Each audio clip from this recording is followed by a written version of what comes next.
ძუძუს კიბოს პრევენცია, მის წინააღმდეგ ბრძოლის ეფექტური გზები და საზოგადოების ინფორმირებულობა ამ თემაზე იმსჯელეს დღეს რედისონში. შეხვედრის მონაწილეებმა ყურადღება გაამახვილეს დამიზნები თერაპიასა და ხელმისაწვდომობის გაზრდაზე.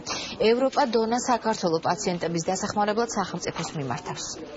Დღევანდელი პრესკონფერენციის მიზანი არის, რომ სახელმწიფომ გაითვალისწინოს პაციენტთა ინტერესები და მოხდეს ამზირადღირებული მედიკამენტების დაფინანსება მესამე და მეოთხე სტადიებისთვის, რადგანაც მათ ყველაზე მეტად ესაჭიროებათ მკურნალობა, რათა გააგრძელონ სიცოცხლე. სახელმწიფო ჩართულობის გარეშე ეს საკითხი ნამდვილად არ გამოვა, იმიტომ რომ ეს საკმაოდ ძვირი პრეპარატებია. ეს არ არის სიახლე, უბრალოდ ეს არის წარმოიდგინეთ, რომ თითო ამპულა ალბათ $2000-მდე ღირდა და აქ არის საუბარი 18 ამპულაზე მთელი წლის მანძილზე. ეხლა ინდივიდუალურად ხდება დაფინანსება, სამწუხაროდ პროგრამა არ აქვს, მაგრამ იმედია, რომ ამაზეც წავამუშავებთ.